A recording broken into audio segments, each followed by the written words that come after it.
bem-vindos a uma sessão que nos agrada muito apresentar, uma sessão que não foi preparada por nós, foi preparada pela SOS Racismo e que, por isso, está aqui o Alain Dubá ao meu lado em representação. E é uma sessão que surge no contexto do cinema de urgência. O cinema de urgência é uma secção que o Dr. Lisboa já tem vindo a apresentar há alguns anos e que vamos fazendo em colaboração com outras associações, outros coletivos que se dedicam a manter ativos debates e reflexões importantes. E o de hoje é um debate muito importante, pelo qual fico muito contente por ver esta sala cheia aqui para esta sessão e para depois participar no debate com a participação da Ruth Gilmore e da Jamila Ribeiro. E dizer-vos também que esta sessão que agora vai ter lugar não é um debate, é uma proposta que não termina aqui dentro do contexto do DOC Lisboa e que prosseguirá em janeiro, de 14 a 20 de janeiro, com uma programação diária no Padrão dos Descobrimentos, também feita pela SOS Racismo, e por isso o meu obrigado à SOS Racismo por este que estamos a fazer em conjunto, é gigantesco, e obrigado a vocês por se juntarem hoje a nós. Passa a palavra.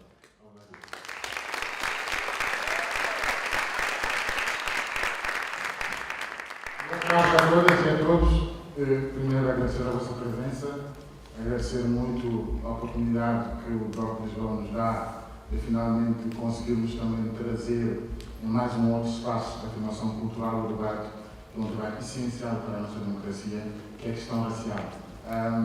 Por isso, quero muito agradecer o DOC Lisboa e, em particular, o Miguel que me desafiou para isto.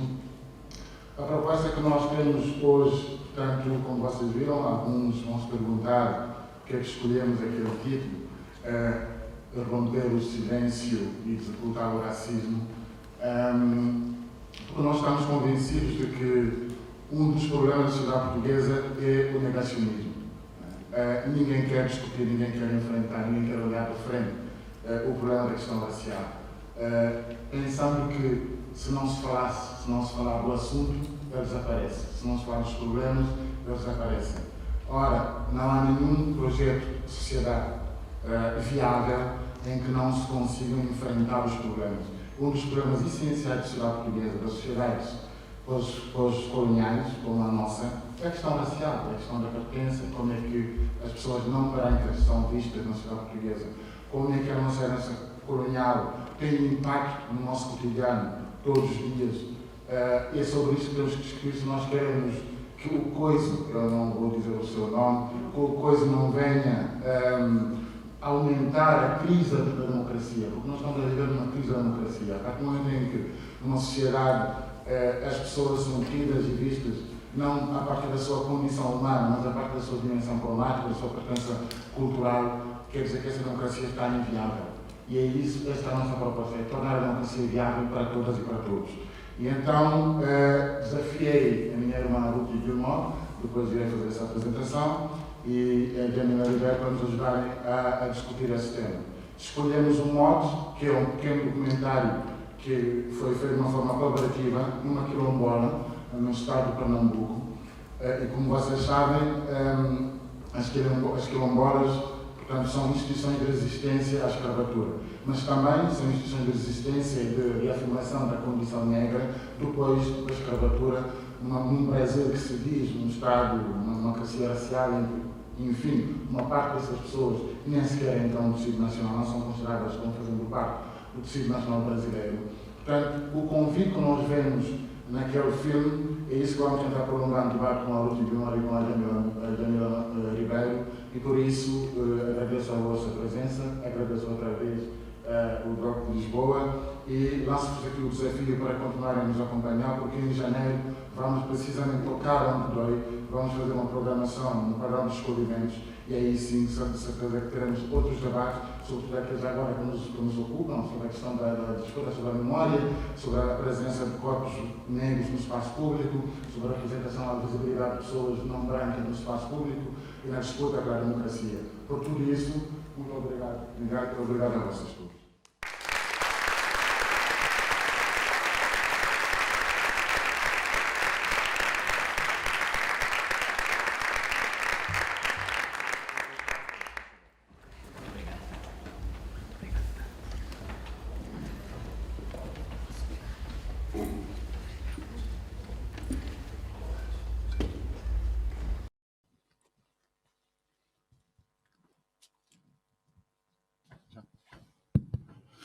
Boa noite.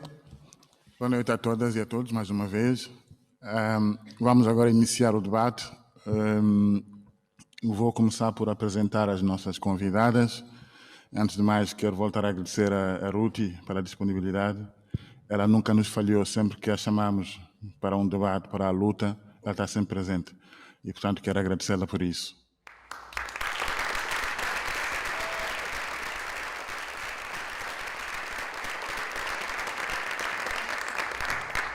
E antes de apresentar as nossas convidadas, queria também fazer uma homenagem ao Zé da Guiné. Faz hoje 7 anos que o Zé da Guiné nos deixou. Quero uma salva de palmas para o Zé da Guiné.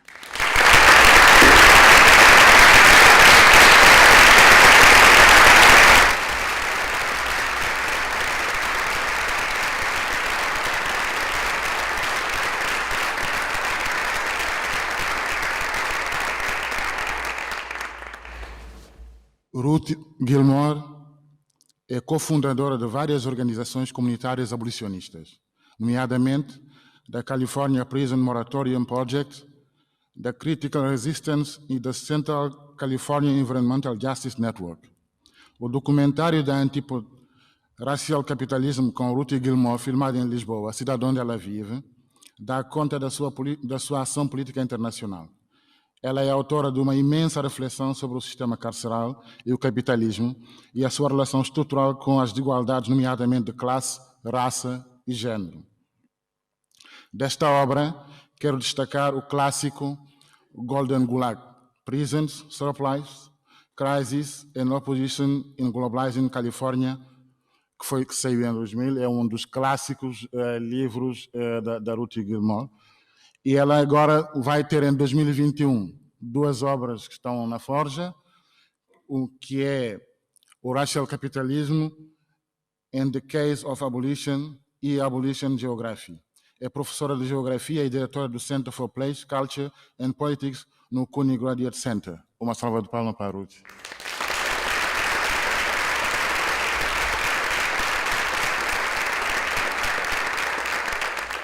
E do outro lado do Atlântico temos a Jamila Ribeiro, que toda a gente conhece, uma intelectual brasileira, que já tive a oportunidade de agradecer ao telefone e quero também aqui voltar a agradecê-la em direto pela sua disponibilidade.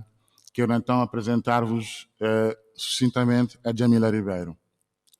A Jamila Ribeiro é mestra em Filosofia Política pela Universidade Federal de São Paulo. É coordenadora do selo Sueli Carneiro e da coleção Feminismos Plurais.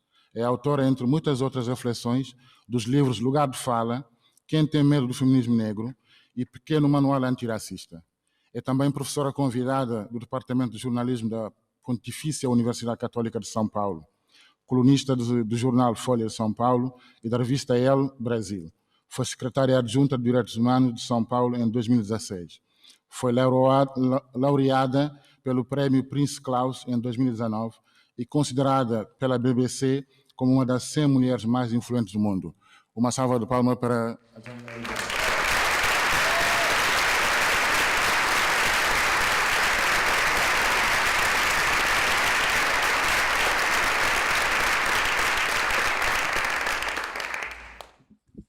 E então, o que eu me propus a fazer, para facilitar um bocado, uma vez que a Jamila está do outro lado, não está fisicamente aqui conosco, é talvez fazer um apanhado de perguntas para ambas. São 5 perguntas, 2 específicas para cada uma e 3 que são conjuntas para as duas e poderão escolher depois como entenderem responder a essas perguntas. Parece-me mais fácil, assim podemos ter um tempo entre nós e um tempo depois também de troca com o público. Parece-vos bem isso? Sim, sim. Então vou começar por uma questão também, estando a Jamila do outro lado. Quero começar por ela, colocar-lhe as perguntas, estando ela do outro lado. A Ruth está aqui mais próxima e isso também traz uma ideia de mais proximidade conosco. E então quero começar a colocar algumas perguntas à Jamila. 2, aliás, que me parecem resumir um bocado o debate que ela tem tentado trazer através da sua reflexão. Jamila Ribeiro diz, numa fala sua, que a invisibilidade é política. E nós vimos isso no filme. A invisibilidade é política. O que eu quero dizer com isto, numa altura em que a questão racial a nível global suscita tanto debate político?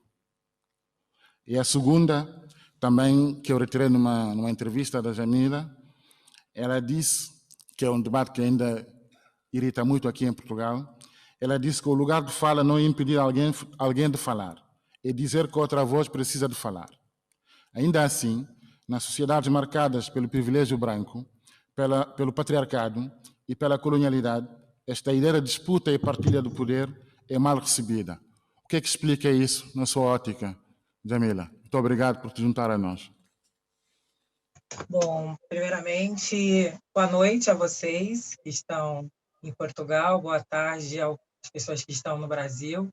Eu gostaria de agradecer ao convite do Mamadou mais uma vez, é uma honra estar aqui, mesmo que remotamente, participando desse debate, ainda mais, né, com Ruth Gilmore, que é uma grande referência aqui para nós, nos nossos estudos. Na coleção que eu coordeno, nós temos livros sobre encarceramento em massa, e o trabalho de Ruth Gilmore, da professora Ruth Gilmore, é referência aqui para nós. Então, e agradecer a todas as pessoas presentes e a que nos acompanham remotamente. Bom, a primeira pergunta é sobre invisibilidade política.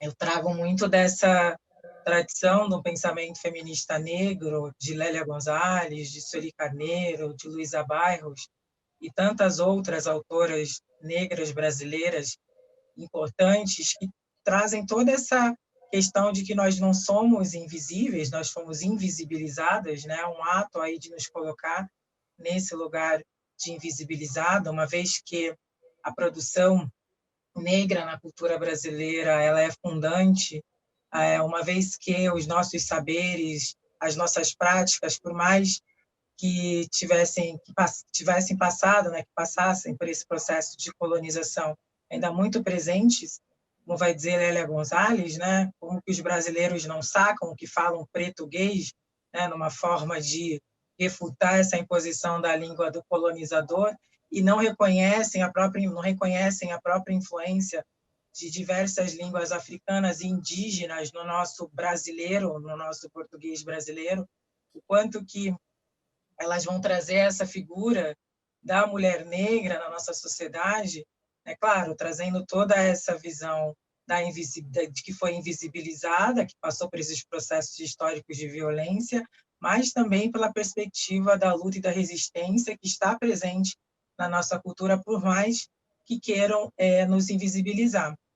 As consequências disso, né, num país como o Brasil, que é um país de maioria negra, a maior nação negra fora da África, é que tem uma série de questões, acho que é importante de eu falar aqui muito brevemente, apesar de, acredito que muitos e muitas de vocês já saibam, mas todo esse processo dessa ideia romântica de democracia racial no Brasil, essa ideia romântica de que aqui não existiria racismo, ela foi muito danosa para a nossa compreensão sobre a profundidade do debate racial no Brasil. Essa ideia que foi implementada por uma elite econômica e intelectual no Brasil e que perdurou durante muitos anos, inclusive nos setores progressistas.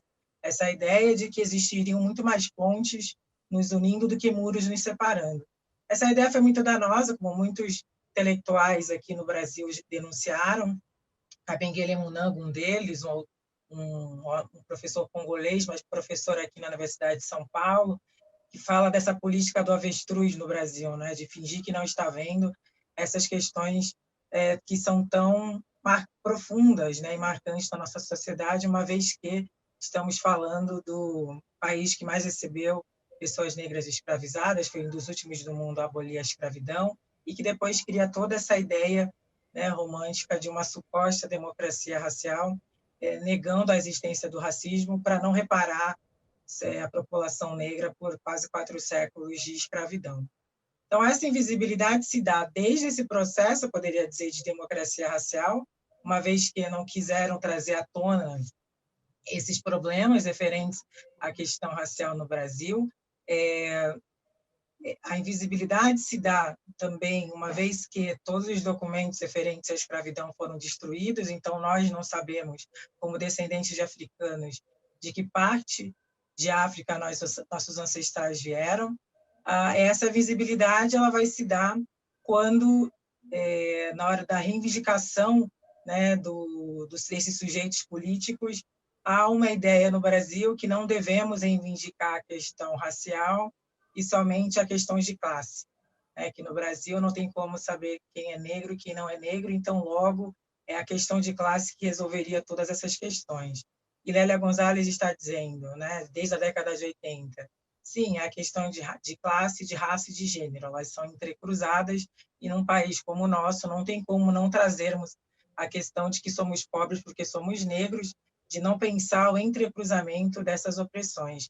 E isso vai acontecer, infelizmente, no país, mas os movimentos negros, historicamente, responsáveis, né, por trazer essa visibilidade, por nos colocar como sujeito político, epistemológico, refutando, né, o homem branco como paradigma moral, político e epistemológico.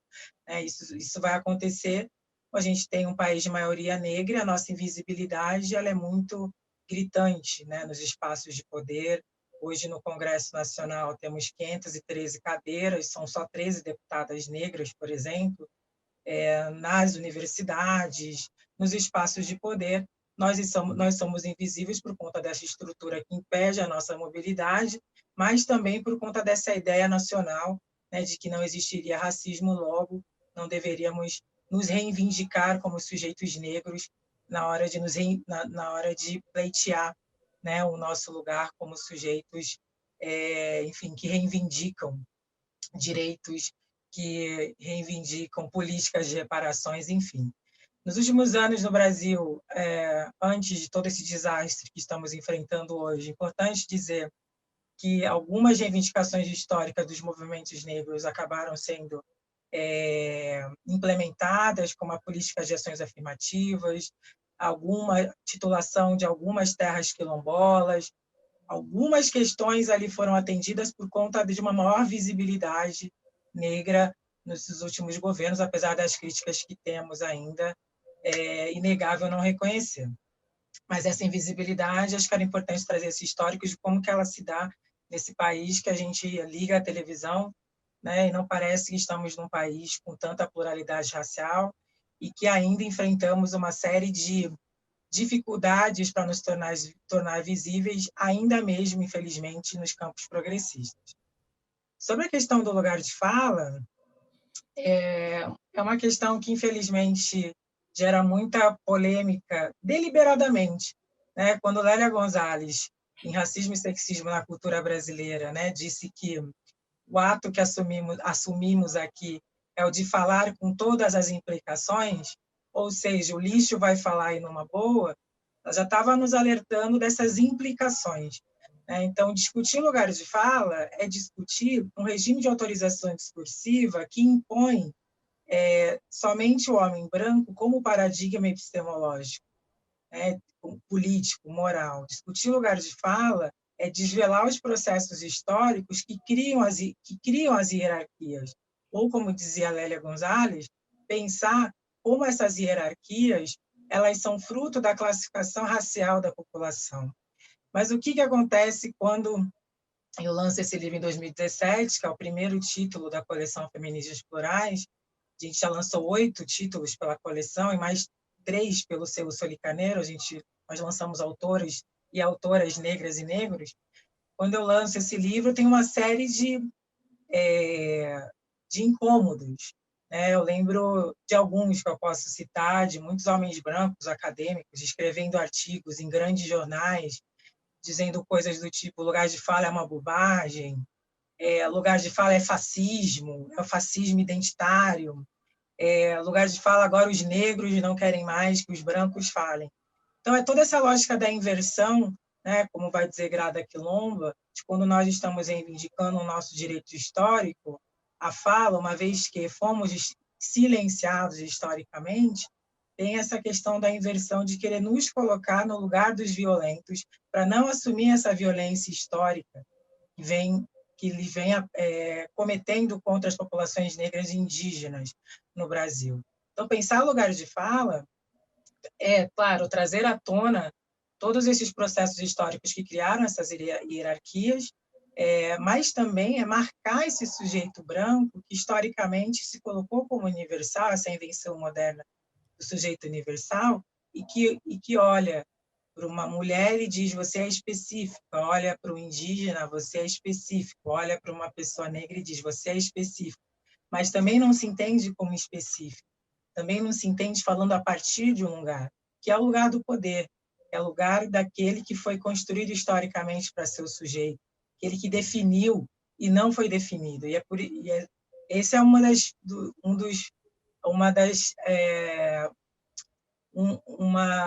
dos motivos pelos quais esses sujeitos se incomodam. O que nós estamos dizendo não é que nós estamos dizendo que homens brancos não têm que falar mais, até porque a gente nem tem poder para isso, seria uma falácia argumentativa. Historicamente, são os sujeitos que estão falando, que estão definindo, que estão nos espaços de poder. Que nós estamos dizendo nós também queremos existir como sujeitos, e somos sujeitos. Nós falamos, nós não precisamos que ninguém nos dê voz, essa expressão de dar voz, porque ainda coloca aquele sujeito num lugar de paternalismo. A questão nós falamos historicamente, nós produzimos saberes historicamente, que esses saberes eles não são legitimados, uma vez que, citando Lélia Gonzalez, o padrão legitimado de ciência universal é branco, eurocêntrico e masculino. Então, discutir lugares de fala é trazer à tona esses nossos saberes, colocar isso na visibilidade, no debate, mas, sobretudo, também denunciar essa hierarquia violenta, e citando Derrida, que determina quem pode e quem não pode falar, e não essa falácia argumentativa, fica num lugar de que nós estamos violentando, quando, na verdade, nós estamos denunciando uma violência histórica. Fica num lugar de que nós estamos interditando, quando, na verdade, nós estamos denunciando o interdito das nossas vozes, dos nossos saberes, e, sobretudo, o interdito de outras possibilidades de existências que não sejam essas marcadas pela violência colonial. Obrigado.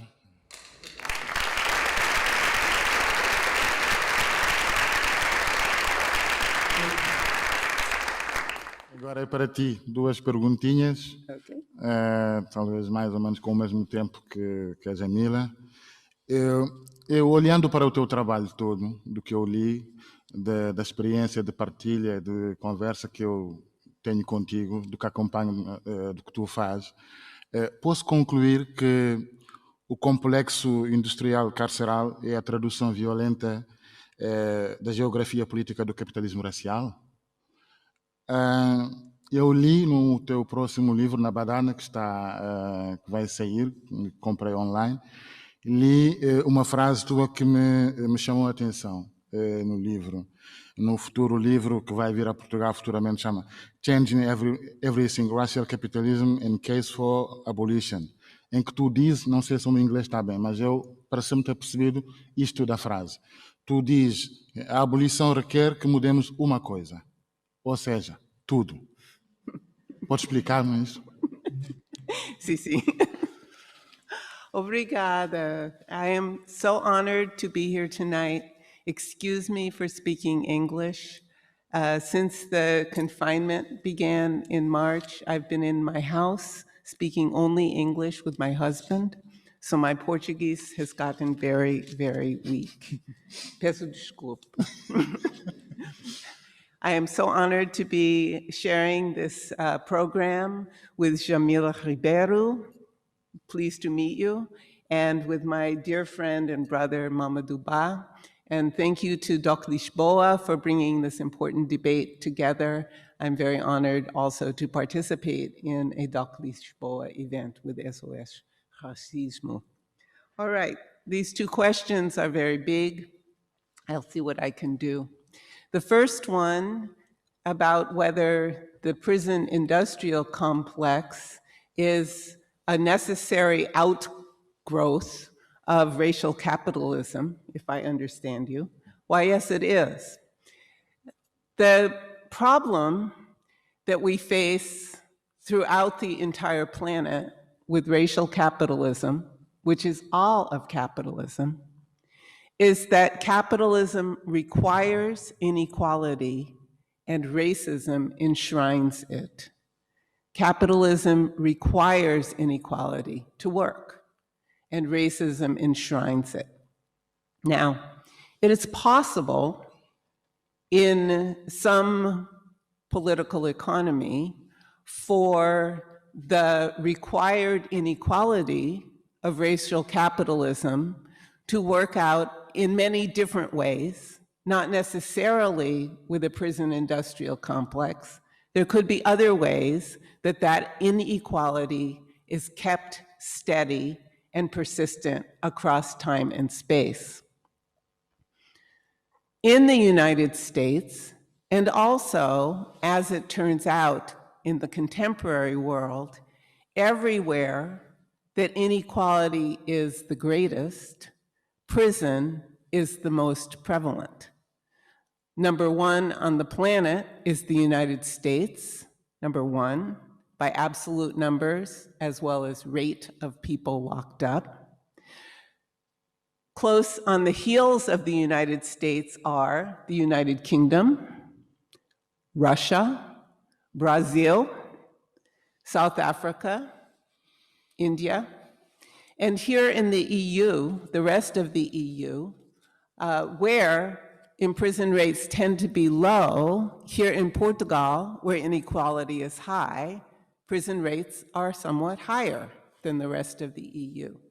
So we see a very direct correlation between inequality and the use of prison on a world scale. So that's the first part of my answer. And the second part, related to our discussion tonight, has to do with the way that race, which is to say racism, works into the growth and maintenance of the prison industrial complex. Most prisons throughout the world are public. They're owned by the state, whether it's the federal state or lower levels of the state. In some places, like the United Kingdom, their management has been privatized, but they're all part of public expenditure. That's the first thing to bear in mind. Therefore, the resources in the form of money, or as our comrades in the documentary discussed, public policy and resource to go with, that our comrades in the documentary talked about don't circulate in the Quilombo. Those resources are indeed circulating, but the way they circulate is in the form of unfreedom, prison and other restrictions, guards and police, and the others who keep the prison industrial system working to reproduce itself.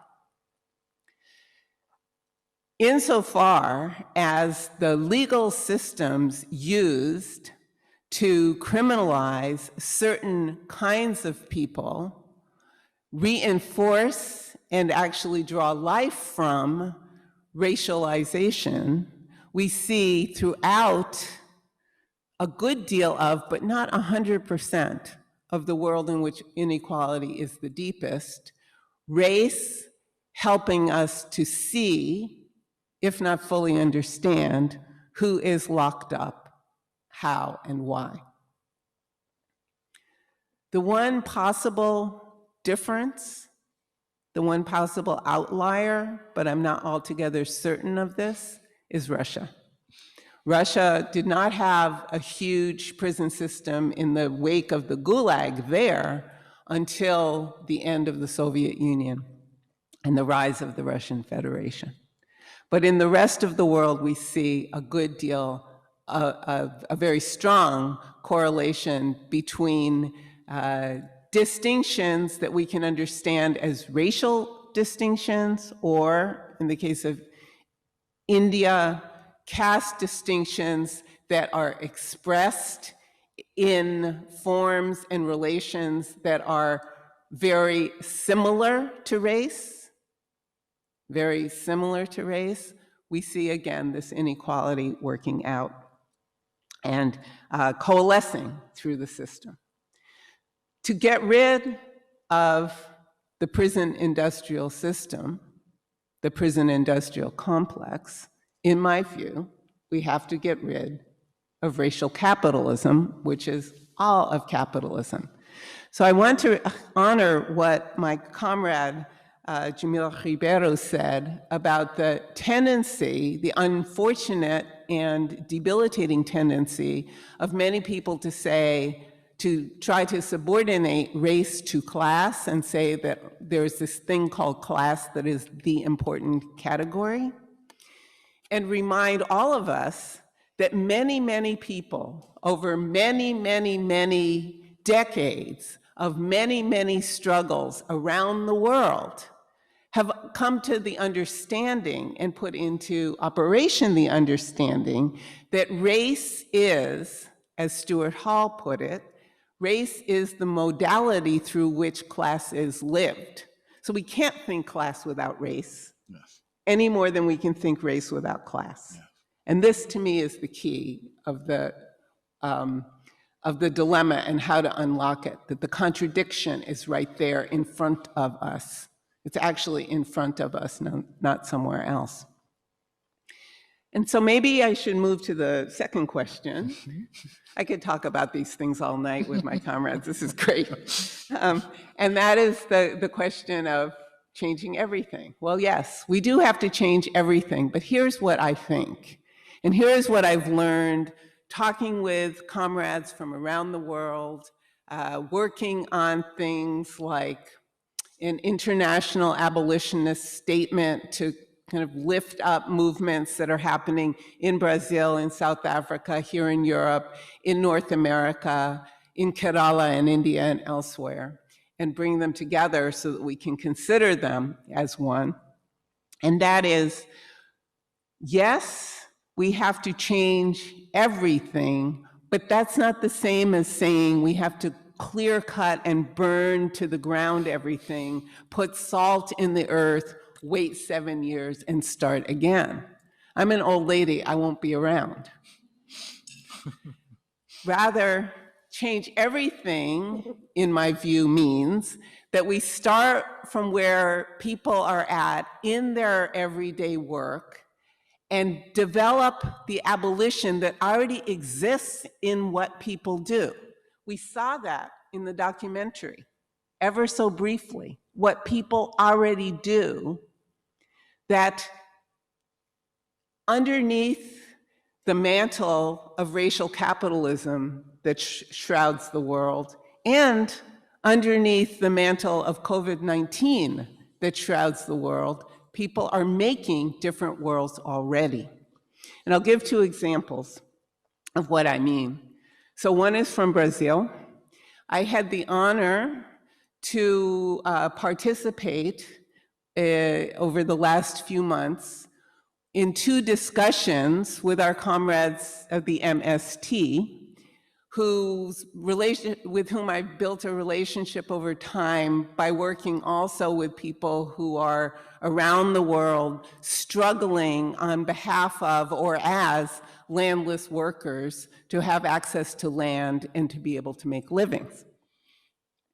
And what we discussed with MST was the very question of structural racism in Brazil and beyond, the relationships between the kinds of things that have happened in the United States lately, particularly, most famously, George Floyd's murder, and other efforts not so widely publicized in the news or on television, that people have been fighting in all kinds of places to, again, have access to land to make their lives. So in South Africa, for example, in Durban and in Cape Town, as well as in Joburg, Johannesburg, and elsewhere, there are many, many, many tens of thousands of people who are occupying land in the perimeters of cities, as well as in more rural areas, in order to make life, And the land occupation in Durban has now reached quite a level of maturity such that the people there have managed to build schools, which they are working very hard to develop lessons for adults and children who are learning to read, which is very similar to the kind of work that has happened here in Portugal, to the PAIGC struggle, liberation struggle in Guinea-Bissau, that our own Sonia Vaz-Borges, a child of Lisbon, has written about, and the schools in Brazil that MST and others have put together to raise up an entire generation of adult and children learners whose consciousness is prepared already to change everything because that is how they're living.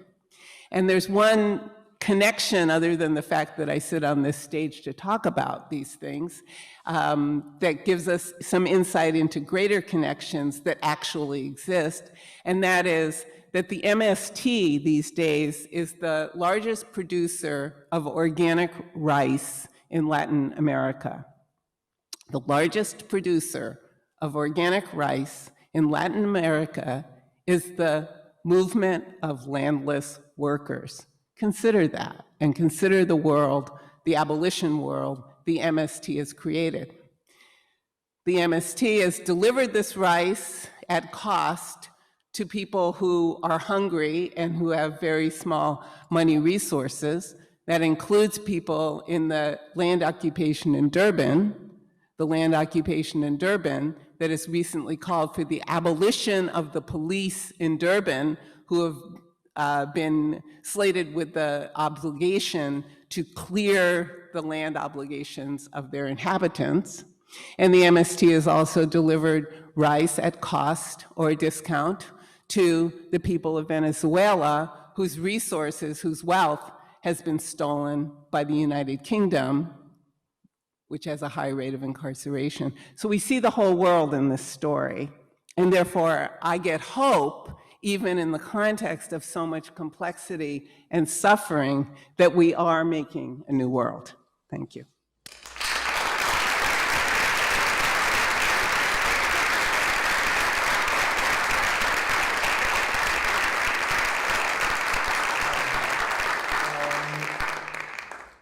Vou agora fazer umas 3 perguntinhas que são para ambas as duas. Responderão conforme entenderem. O livro da Djamila Ribeiro, Quem tem medo do feminismo, suscitou um enorme debate dentro do feminismo branco. Na vossa opinião, o que explica esta tensão? São as mulheres negras que são incapazes de abraçar o universalismo do feminismo? Ou é o feminismo branco que precisa de aderir definitivamente à radicalidade da interseccionalidade que vai à raiz das violências de género? Esta é a primeira pergunta. Portanto, a tensão entre feminismo branco e feminismo negro. E a questão do universalismo e por aí fora. A segunda é sobre a questão da violência policial. A violência policial contra pessoas racializadas é uma consequência do autoritarismo do Estado ou é sintoma do caráter estrutural do racismo? Como é que, por exemplo, podemos ver como a gestão econômica e policial da pandemia mostra que, de facto, a violência policial é uma questão estrutural do capitalismo racial? Terceira e última pergunta, que é a mais polêmica. Nas mobilizações em torno da morte de George Floyd, já marcadas pela agenda da abolição, como já falaste, voltou de forma muito mais contundente a reivindicação de Defund the Police. E eu quero perguntar, por que é que vocês acham, ou se acham, que desinvestir numa ideologia de repressão é uma única alternativa para construir uma sociedade democrática? Uma vez que houve uma grande polêmica sobre se a reivindicação, o slogan Defund the Police, não era uma ameaça para os mais pobres dentro da sociedade, uma sociedade capitalista. Quem quer começar? Djamila ou Ruti?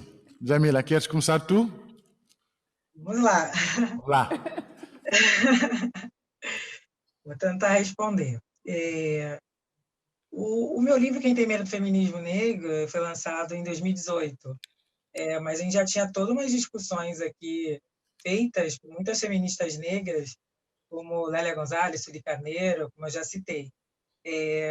Essas tensões, como Sueli Carneiro me disse uma vez, olha, Djamila, é o seguinte, a minha geração já fez as brigas que tinham que fazer, agora a sua geração tem que pegar isso e levar adiante, não ficar mais, né, brigando ou respondendo a certas coisas.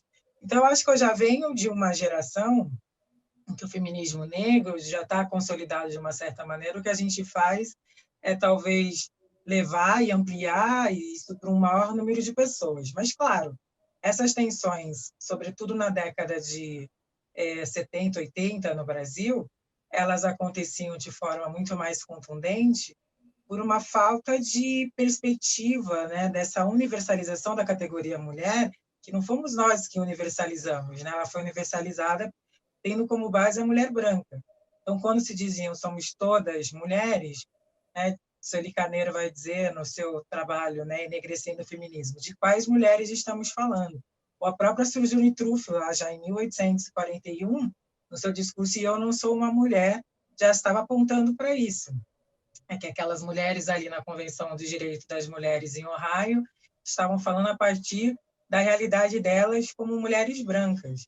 Então, que universal é esse, né, que não contempla outras possibilidades de ser mulher? Então, nós estamos discutindo esse universal, que, na verdade, é um universal muito localizado e específico a partir da realidade da mulher branca. Então, quando, por exemplo, o movimento feminista hegemônico, na década de 70, dizia que as mulheres tinham que trabalhar, ir às ruas para trabalhar, mulheres negras já chegaram aqui nesse país escravizadas trabalhando, e depois, no pós-abolição, se tornaram empregadas domésticas. Tem uma relação direta no Brasil entre trabalho escravo e emprego doméstico, uma vez que não foram criadas políticas para romper com esses ciclos de exclusão. Não à toa, no Brasil hoje, a gente tem por volta de 6 milhões de mulheres negras como empregadas domésticas. Eu sou filha, neta, bisneta de empregadas domésticas. Um ciclo foi quebrado na minha geração.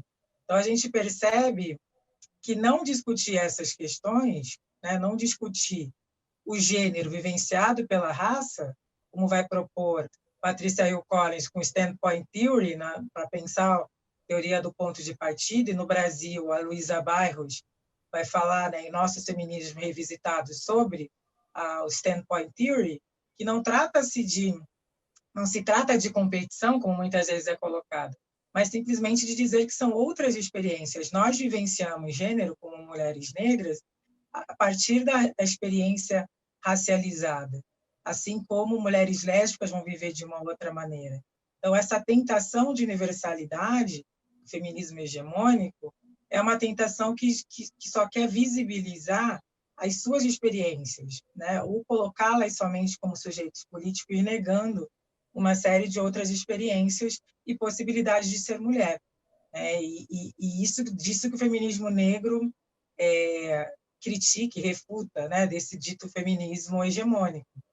Também refutamos essa questão de dividir feminismo em ondas, né? Primeira, segunda, terceira onda, como Bell Hooks vai ser crítica e tantas outras autoras. Porque dizer que só começamos a discutir a universalidade da categoria gênero na terceira onda é negar que Sojourner Truth e tantas outras mulheres negras, em séculos passados, já estavam questionando isso, né? Quem tem o privilégio social tem o privilégio epistêmico, tem o privilégio de contar essa história. Então, é importante que a gente conte essas histórias do feminismo no plural, né, sem fixá-la em tempos e dessa maneira como é colocada, porque aí prioriza só uma voz. E, por fim, eu acho que, pensando o feminismo negro brasileiro, latino-americano, da onde eu parto, quando Lélia Gonzalez dizia que o feminismo negro é pensar modelos alternativos de sociedade, quando ela pensou a categoria político-cultural da mefricanidade, pensando nessa méfrica, esse feminismo afro-latino-americano, Lélia Gonzalez estava nos trazendo também a importância de que pensar feminismos negros é discutir projetos de sociedade. Então, quando as feministas hegemônicas dizem morte aos homens, a gente quais homens? Porque os homens negros já são assassinados pelo Estado.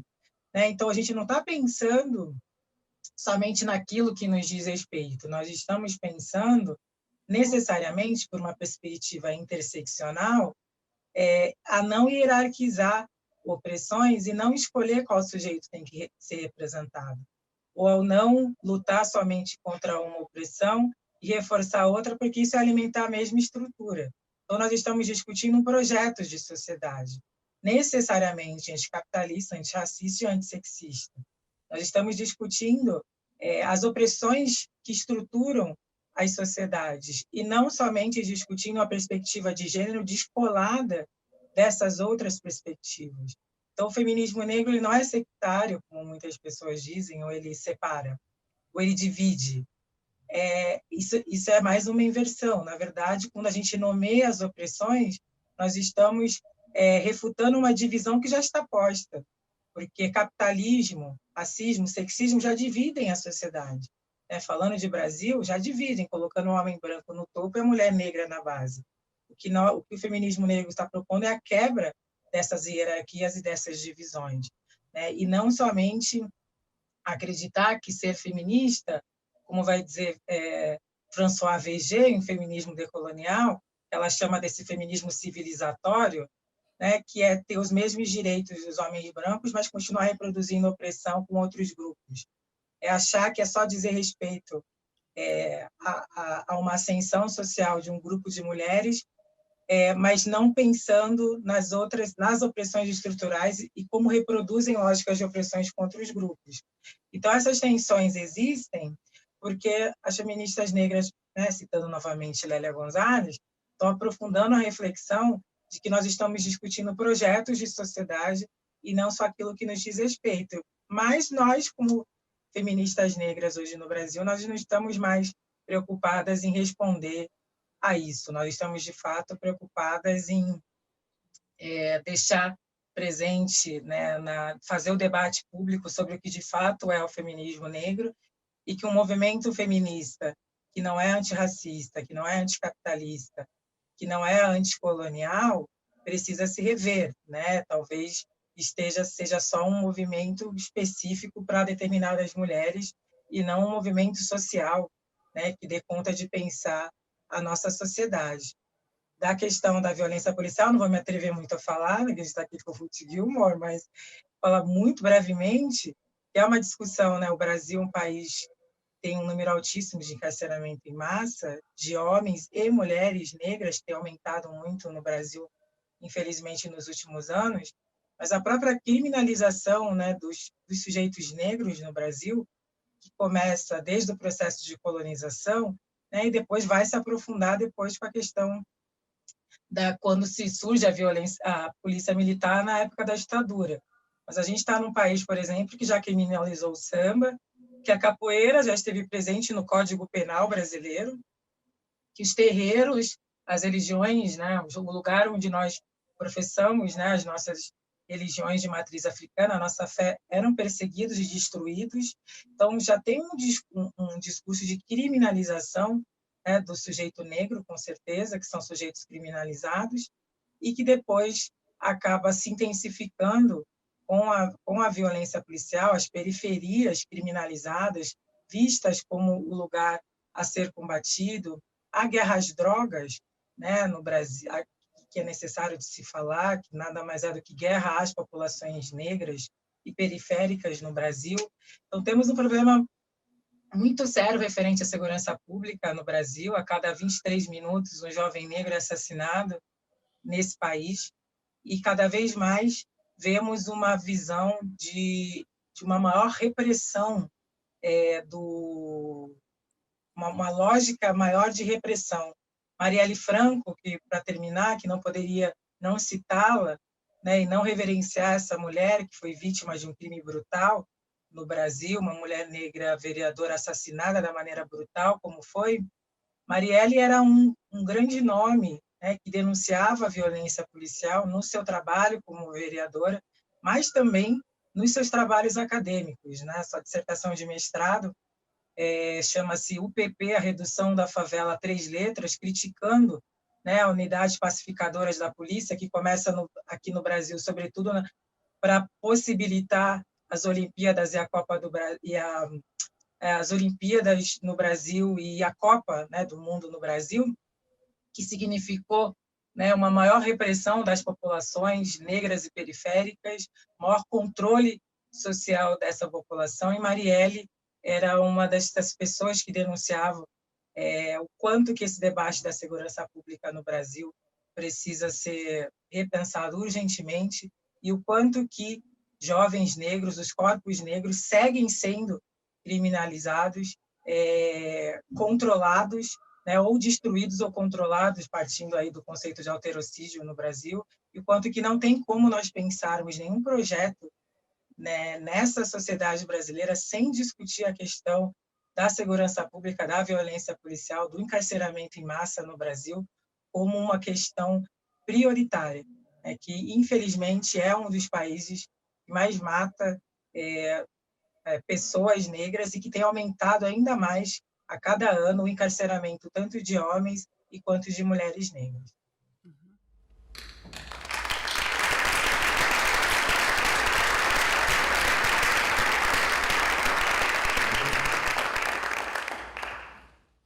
Thank you. Thank you.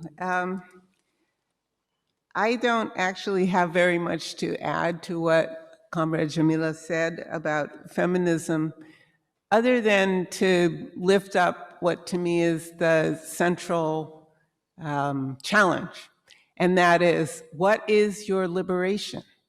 And that, to me, is what defines the differences between the kinds of feminism that I understood Jamila Ribeiro to be discussing, and certainly what feminism is for me and my comrades around the world.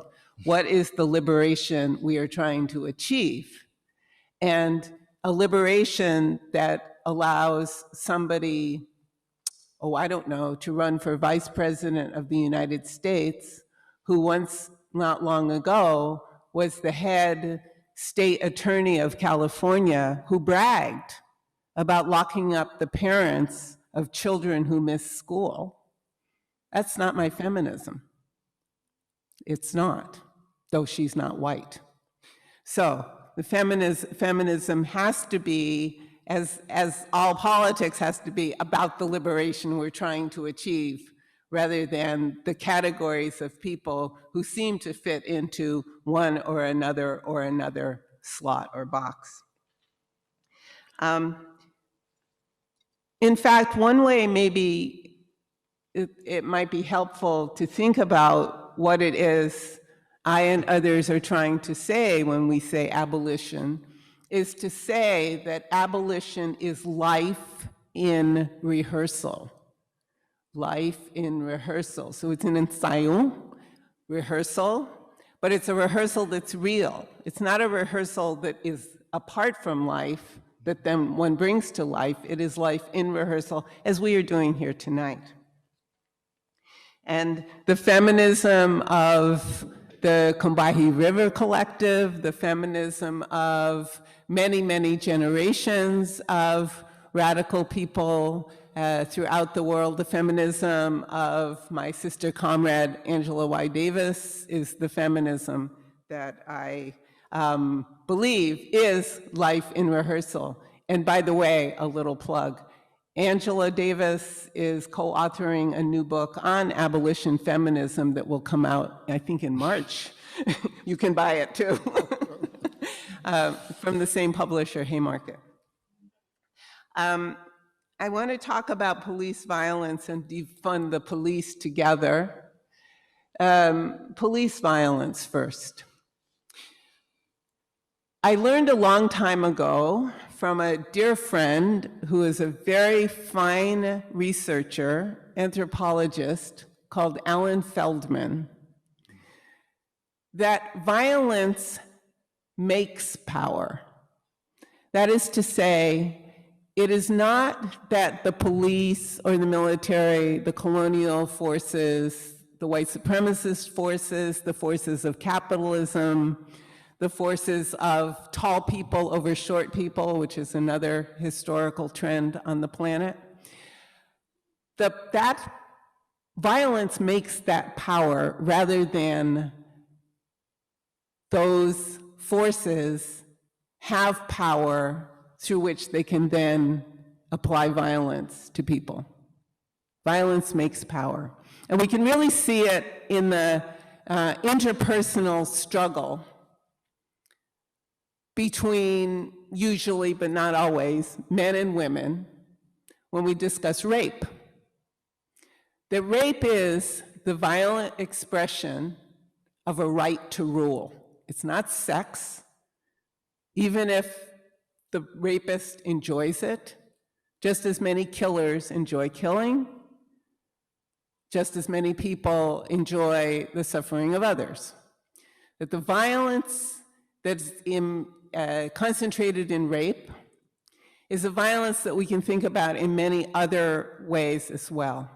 But most importantly, for our discussion tonight, violence makes power that then is refreshed through more violence.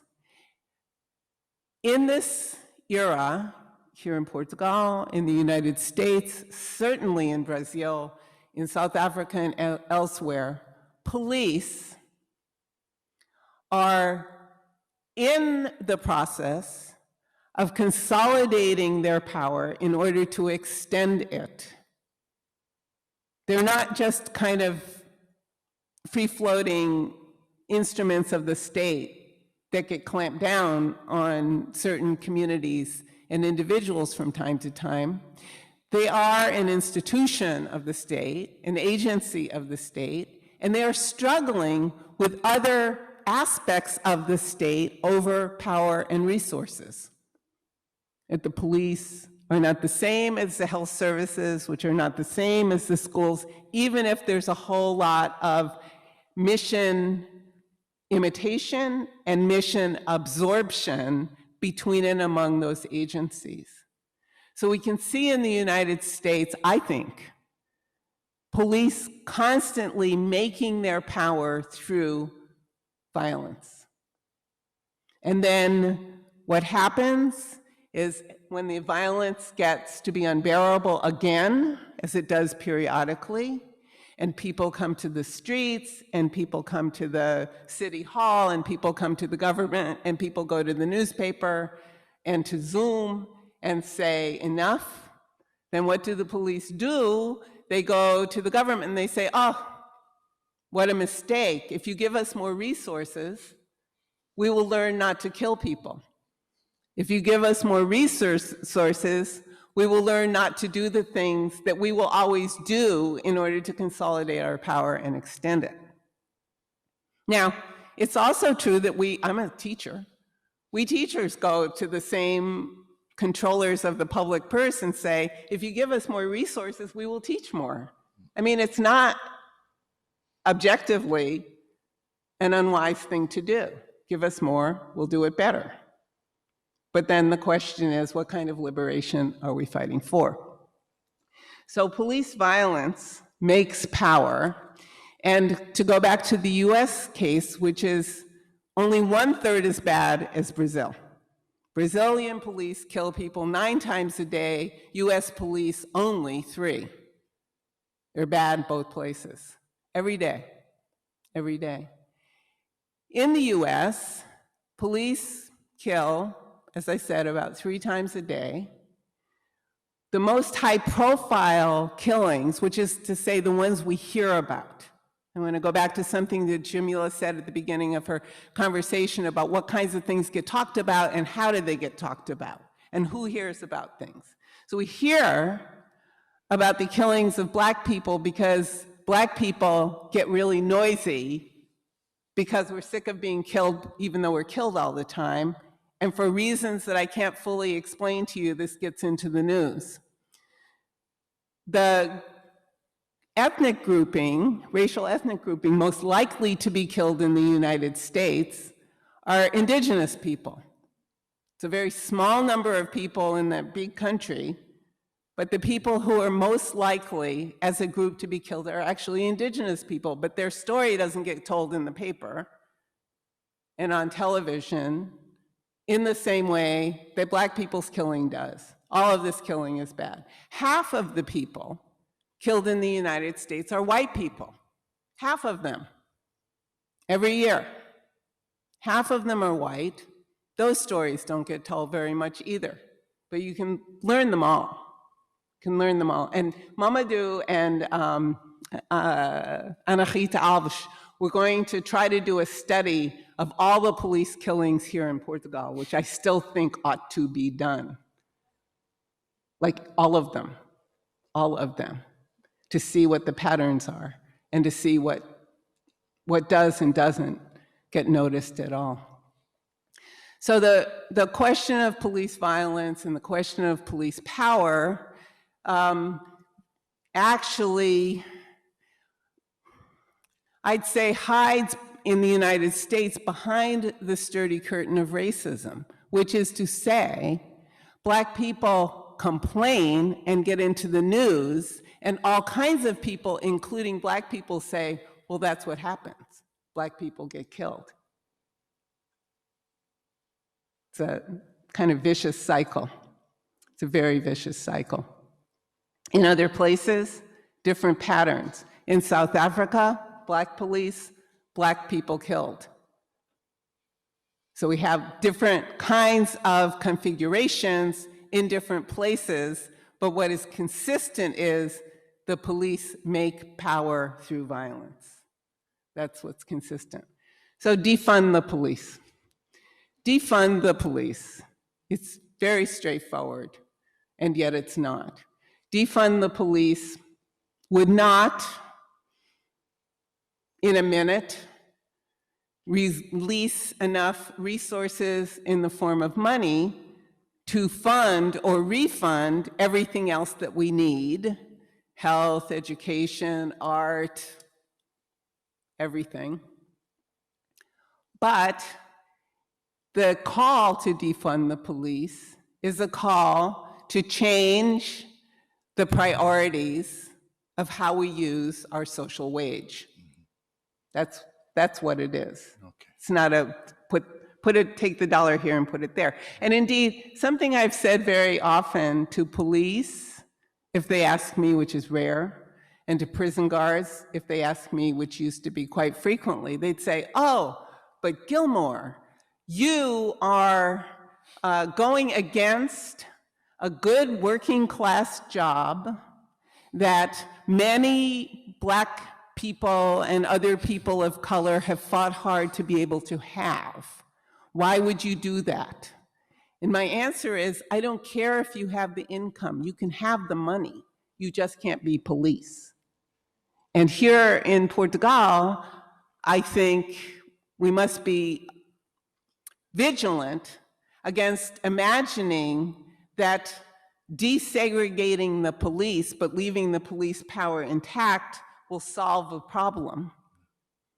George Floyd was killed by 4 police. One, leaned on him. There were 3 others. 2 of them were not white.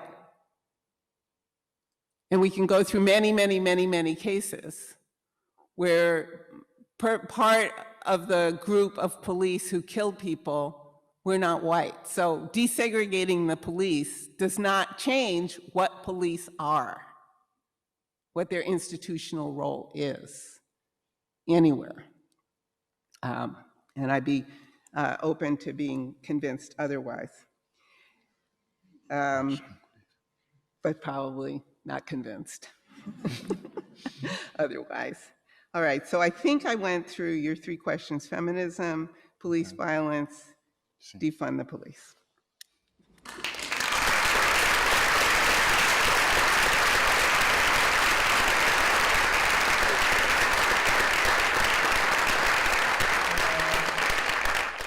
Infelizmente, o nosso tempo está a esgotar-se. Nós teremos, não sei o que é que me dizem, se nós podemos ter, estou a perguntar aqui à organização, se podemos ter pelo menos 2 perguntas no público e depois passamos para a Ruth e a Djamila responderem. 2 perguntas no público, não podemos ter mais porque estamos a esgotar o tempo. Alguém aqui do público que queira fazer uma pergunta? Serão 2 perguntas.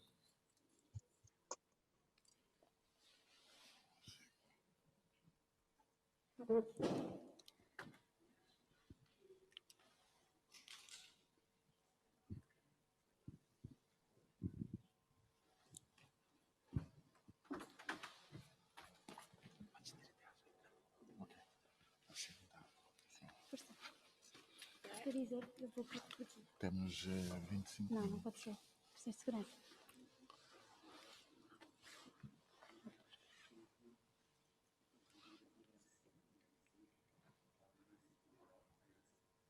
Uhum.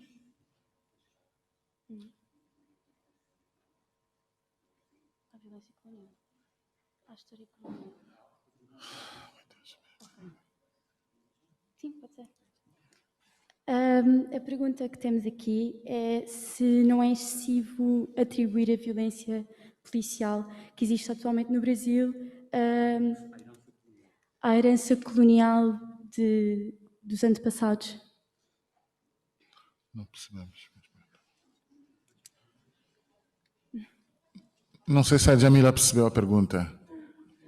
Não, sim, ouvi. Ouviste? Ok. Mais uma pergunta, se calhar tomamos uma ronda de perguntas, depois vocês respondem tudo em conjunto, pode ser?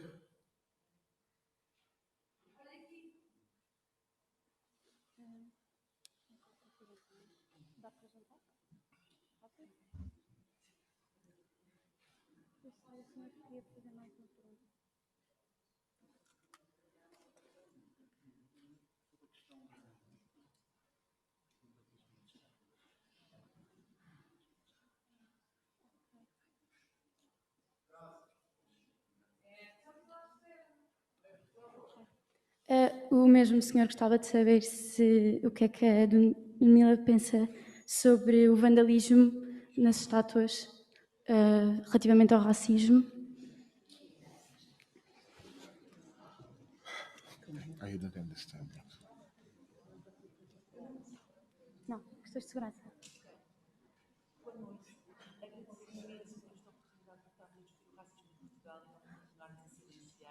E é uma honra ter estas duas intelectuais negras a falar connosco. Em direto, a Jamila está à distância, está remotamente, mas acompanhamos bastante o debate no Brasil e o contributo que ela tem dado, assim como a Ruth, que vai sempre fazendo pontos em Portugal.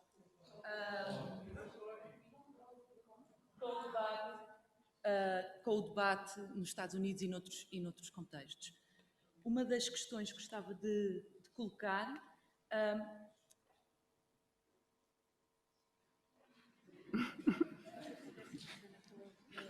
quer fazer assim, estava resolvido no ponto sem que eu fale para ele. Aproxima. Está ligado.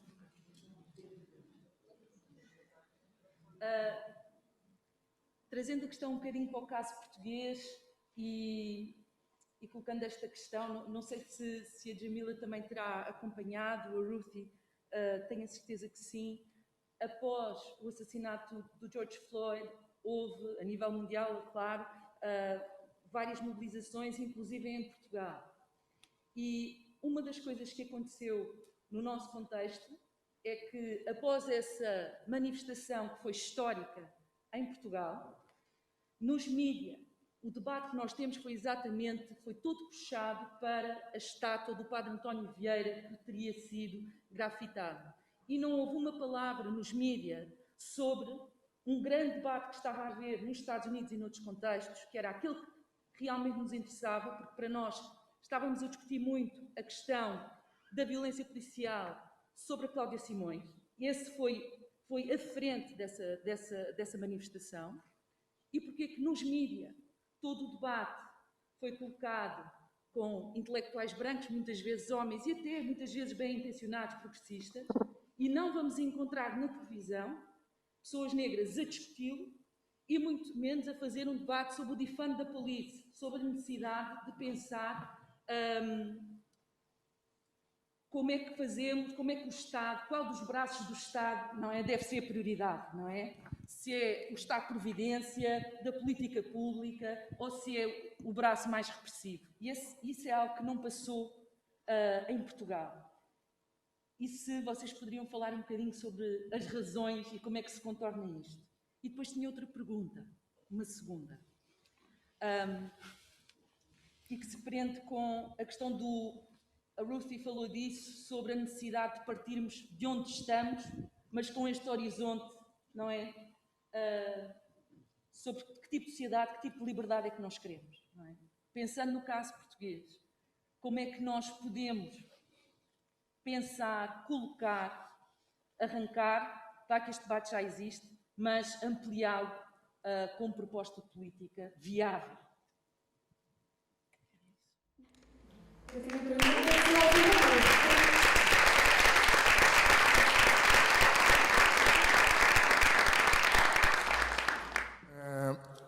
A pandemia tem essas consequências, não é? Que é realmente quando temos esta metáfora do sufoco, realmente muitas vezes até a troca fica um bocado sufocada com essas circunstâncias, mas vamos tentar fazer o máximo e o melhor para poder responder às perguntas. Eu não sei se a Jamila ouviu todas as perguntas. Ouvi, consegui ouvir. Ok, então eu passo a palavra, depois termino com a Ruti. Se quiseres agora começar a responder, por favor. Vou responder a algumas, somente duas. A questão da violência policial com a herança colonial, sem dúvida nenhuma. Acho que como eu tinha falado um pouco, né, desse processo de criminalização do negro no Brasil, tanto que a gente não usa intolerância religiosa, a gente fala racismo religioso, a gente passa por diversos fatos históricos, né, no Brasil, desde a Constituição do Império de 1824, que impedia pessoas negras de estudar, passando pela Lei de Terras de 1850, que somente a partir daquele momento só podia comprar terras do Estado. Quem que podia comprar terras em 1850? Aí cria a Lei de Sexagenário, quando a vida, né, a expectativa de vida de uma pessoa negra escravizada era 25 anos. Então, claro que a gente é um processo, né, de desumanização e criminalização dos sujeitos negros no Brasil, esse lugar do homem negro como violento, como agressivo, a Lei da Vadiagem de 1941, que significava prender, né, homens negros que estivessem na rua, mas estavam na rua porque não tinham emprego. Então, a Lei da Vadiagem, a própria criminalização do samba, né, que não podia ter rodas de samba no Brasil. Depois o samba passa a ser o grande ritmo musical quando começa a ser apropriado e embranquecido. Uma série de grandes sambistas no Brasil morreram pobres. O próprio Mussum, que é uma figura que ficou muito famosa por conta dos Trapalhões, era um excelente músico e sambista, e foi colocado nesse papel do malandro, do bêbado, daquele que vai dar o golpe, daquele, né, que é essa figura desses estereótipos criados no Brasil, que o professor Adilson Moreira vai falar muito bem no seu livro Racismo Recreativo. Então, sem dúvida, aquele que foi colocado como outro, né, desde o processo de escravização, como desumano, como não humano, como mercadoria. Então, essa violência tem como alvo, né, aqueles que já foram desumanizados. Então, sem dúvida nenhuma, tem essa relação. E na questão do vandalismo, né, as estátuas, essa discussão chegou aqui no Brasil por conta, né, de em alguns países, alguns grupos, né, terem tirado estátuas de genocidas. Enfim, chegou no Brasil, claro, as pessoas colocando isso como algo muito absurdo, numa discussão né, colocada no lugar do vandalismo. Bom, nós pensamos que não devemos homenagear genocidas, né? Seria absurdo a gente ter uma estátua de Hitler, né? Então, é tão absurdo quanto ter estátuas de genocidas, de pessoas que promoveram assassinatos sistemáticos de determinados grupos. Uma coisa é isso ser contado na história, né, contextualizado. Outra coisa é estar num museu e nós contarmos a história. Outra coisa é ter estátuas homenageando essas pessoas. Então, o Brasil, muito rapidamente, é um país que não conta a sua história. A gente não tem um grande museu sobre a escravidão, um grande museu sobre a ditadura militar. Um dos massacres recentes na história do Brasil, que foi o massacre do Carandiru, no complexo penitenciário do Carandiru, onde centenas de homens foram assassinados, se destrói o complexo penitenciário do Carandiru. Hoje ele é o Parque da Juventude, na zona norte de São Paulo. Não tem um museu ali contando a história daqueles homens. Provavelmente a geração da minha filha vai passar ali em frente daquela região, vai falar, vou ao Parque da Juventude, e sequer vai saber que ali aconteceu um dos grandes massacres da história recente do Brasil. Então, o Brasil é um país que finge que as coisas não aconteceram, que não condenou nenhum torturador da época da ditadura militar, absolutamente nenhum, e que até hoje tenta colocar a escravidão como algo brando, como algo que a escravidão no Brasil foi mais branda, porque os portugueses gostavam de se miscigenar e não que mulheres negras estavam sendo estupradas sistematicamente. Então, é uma história muito enviesada, né? Já dizia Benjamin, a história é contada pelo ponto de vista dos vencedores. Eu acho que nós temos, sim, que questionar por que essas figuras, por que no Brasil tantas ruas levam nomes de torturadores da época da ditadura, por que tantos monumentos louvam os bandeirantes, inclusive que um deles foi o responsável por matar e esquartejar Zumbi dos Palmares, e não porque nós não... E ao contrário, né? Por que não temos estátuas e ruas homenageando pessoas que lutaram pela liberdade, homenageando pessoas que lutaram por ampliar o conceito de humanidade. Então, acho que sim, temos que discutir, sim, essas questões, isso não é meramente algo banal, a história é contada pelo ponto de vista dos vencedores, e terminando com Benjamin, se a gente não conta a história a contrapelo, os vencedores nunca cessam de vencer. Então, temos que no Brasil é tão comum ter essa visão romântica, né? Tem um restaurante aqui chamado Senzala, seria inadmissível ter um restaurante chamado Auschwitz, mas tem restaurante chamado Senzala, existe hotéis com nomes de Casa Grande, colocando venham ter uma aventura colonial, né? Então, de fato, temos que enfrentar essa visão, sem dúvida nenhuma, e questionar o que é violência, de fato, o que é vandalismo, de fato, enfim, que tipo de mensagem que nós vamos deixar para uma sociedade que homenageia torturadores e que homenageia genocidas.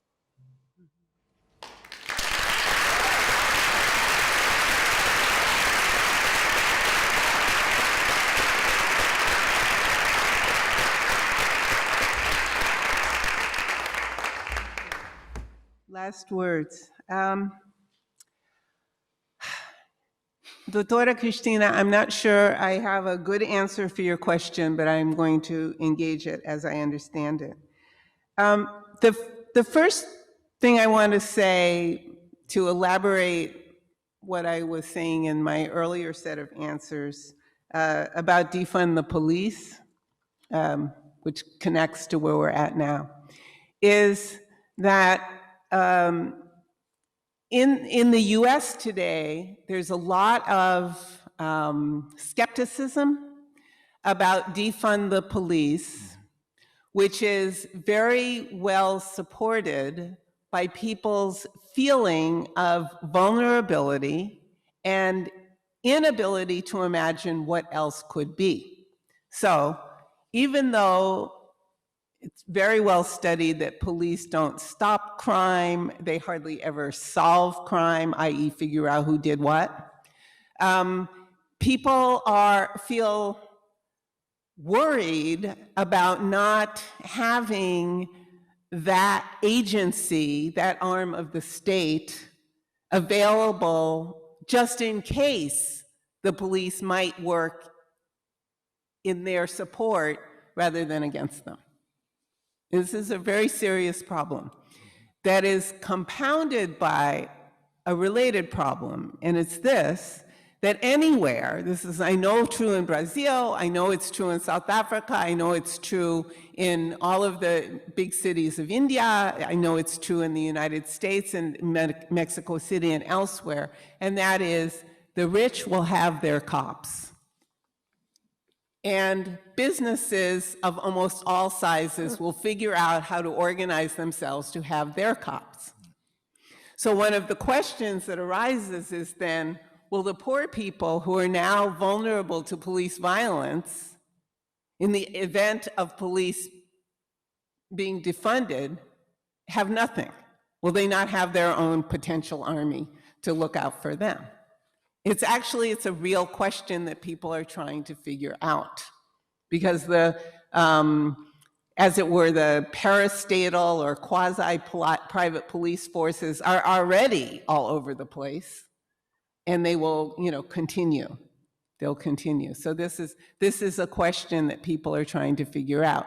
And the way they're trying to figure it out, which I think brings me perhaps to the question that Professor Christina asked, is what is the imaginative horizon of possibility in a moment when, for example, historic demonstrations, which I was happy to be part of here in Lisbon, have not produced the level of debate and engagement public that they should, and what else might happen in the world. And here's what I think.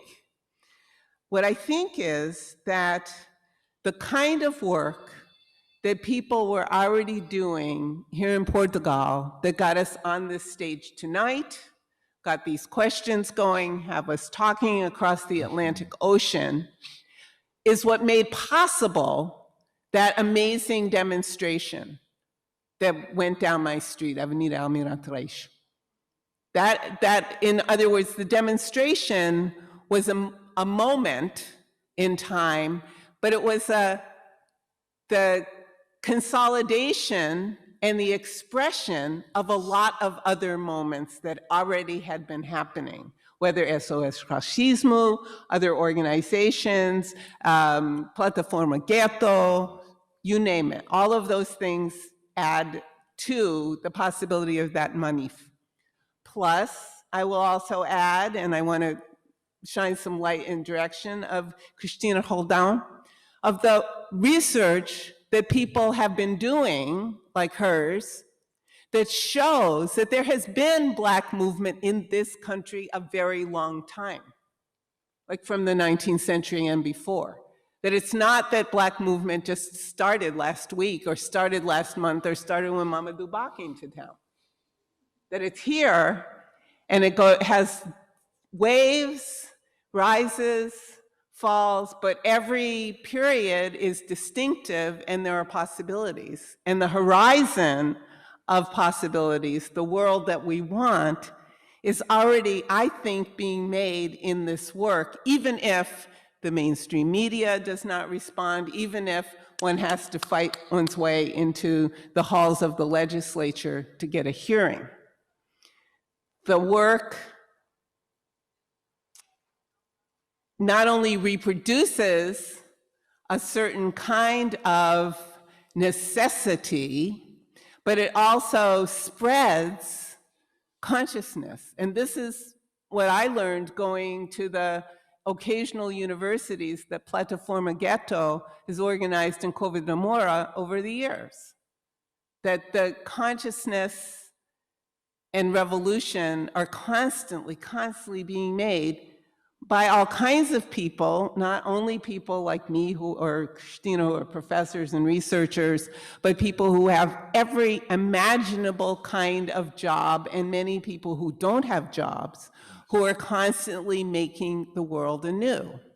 And that is abolition as life in rehearsal that I'm thinking about and talking about. And it's absolutely essential, in my view, for us to do what we're doing tonight, and that is have the debate, have the discussion, and be international at all times, because that's the only way we save ourselves, is by being international. As soon as we retreat to the national, as is happening in the US upcoming election, the hope becomes dampened down to, can we get a prosecutor and another person who proposed a good deal of the legislation of the laws that made the prison industrial complex to save the United States from Donald Trump. That's who's going to save the United States from Donald Trump. Meanwhile, I get email and notes from my comrades throughout the United States who are talking about how much terror is happening on the streets all day, every day. So while on the one hand we hear about the many, many demonstrations and other shows of refusal and resistance and disgust at the killings of people like George Floyd and Tony McDade and Breonna Taylor. But we also know that in all kinds of communities of people of color and poor people who might vote against Donald Trump, there are people with guns driving through those streets with big flags on their trucks that say, Trump, make America great again, frightening people from going to the polls. So that also is happening. So it's not like things got better over there, they got different over there. And it's through international solidarity, in my view, that we can continue to make the world we want, because it is the world we need.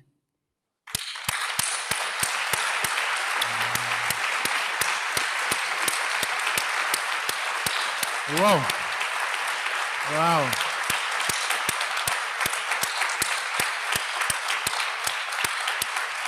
Bom, estamos a chegar ao fim deste debate. Eu quero voltar a agradecer a Jamila por ter aceito o nosso convite e ter partilhado connosco as suas reflexões e ajudado a construir essa ponte que a Ruti falava. Também quero agradecer outra vez a Ruti por ter estado sempre presente e continuar presente conosco. E nós vamos continuar presente porque, como se diz aqui no filme, na escuridão se vê a vida e na vida se vê a luta. E nós estamos em luta. Muito obrigado.